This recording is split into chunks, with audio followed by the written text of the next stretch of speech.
Good morning, Miss America and all the ships at sea. Welcome to Inside the Dugout. I'm your host, Alex Fasano, here with Rocky DiPaolo. All right, Rocky, let's get it started. Postseason baseball, the Cubs make it to the championship series. What are your thoughts?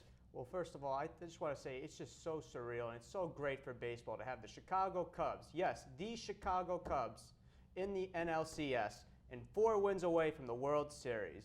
Because as we all know, the Cubs, they're pretty much the laughingstock of all baseball, and they've been that way for a long, long period of time. But like I said, it's such a great thing to have the Cubs in the NLCS. All right, very true. Now, they are heading into the NLCS for the first time since 2003. Their opponents, either the New York Mets or the Los Angeles Dodgers. How are the Mets going to take on the Dodgers in this one, Rocky? What are they going to have to do to take on Greinke? Well, as you saw in Game 1, Jacob deGrom was just lights out. You know, he was hitting it with high heat, high 90s fastball, and he's got to do the same thing in Game 5 just to have a chance, or to give the Mets a chance. Very true. Jacob deGrom had 7 innings pitched, 5 hits, allowed no runs, and 13 strikeouts, a new career high for him.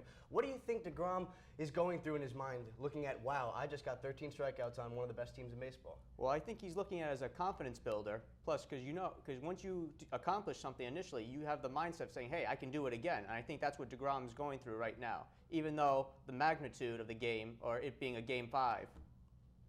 Very, very true. Now, one of the key points in this division series is definitely a focus on the hitting. Yoenis Cespedes and Michael Conforto both hit back-to-back home runs on Greinke in the Game 2 of the series.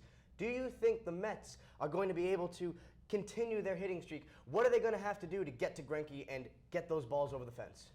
They have to get to him, and they have to get to him early, because in postseason baseball, if you can knock the starting pitcher within the first 4 or 5 innings, and you get to the bullpen early, you're in good hands.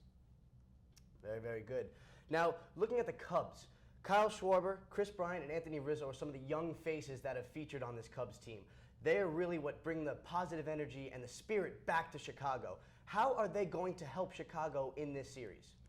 They just got to continue what they're doing, or what they did against the Cardinals, and that's just, put the ball in play, hit home runs, and make the plays in the field. And plus, I just want to throw in, watching Kris Bryant and Anthony Rizzo is kind of like watching Ron Santo and Ernie Banks back in the day, with those late Cub players. Very, very good. Very, very good comparison. Now, one thing also to focus on is the pitching from the Cubs side. Solid pitching from Jake Arrieta and Kyle Hendricks. How do they match up compared to the Mets rotation or even the Dodgers aces going against Kershaw and Greinke or deGrom, Harvey, and Syndergaard? Well, I think with the Cubs pitchers, though, they rely more on their stuff, though. Like, they have a multiple of pitches, whether it be the fastball, curveball, changeup, slider. Whereas I think with the Mets and Dodgers, they rely heavily on the fastball, especially with the Mets when you have Syndergaard, deGrom, and Harvey. So yeah, they rely heavily on their stuff and rely on multiple pitches. And that's what makes them effective. Well said. Now going into Game 5 with the Mets and Dodgers, a key thing that the Mets really need to focus on, hitting from the Dodgers. Justin Turner and Adrian Gonzalez both hit very well against deGrom and Syndergaard. What are the Dodgers going to need to do to continue this hitting streak, to get past deGrom, to finish this series and move from Los Angeles to Chicago?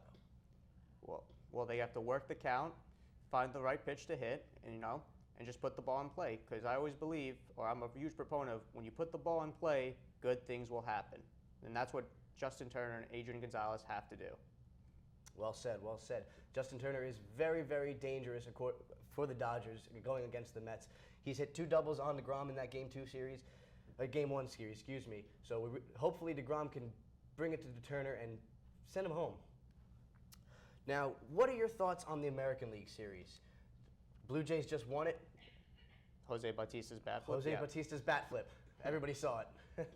Take us through what is going through the Blue Jays' mind heading into the championship series. Well, I think it's good for the Blue Jays because they're bringing baseball and a competitive team back to the country of Toronto, and they haven't had a winner in there for 22 years.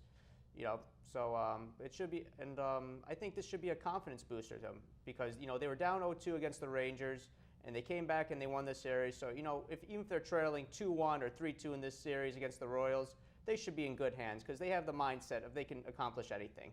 And plus, they have one of the most potent lineups in all of baseball, so you can't pass that by them. Definitely. Royals and Blue Jays will definitely be a great matchup for the championship series. One last point to bring up.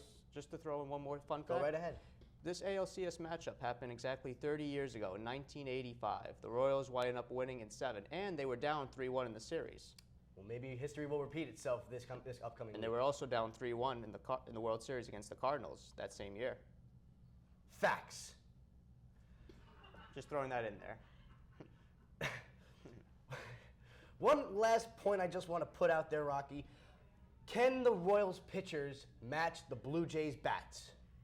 It's going to be extremely, extremely difficult to slow down an opponent lineup like the Blue Jays, though.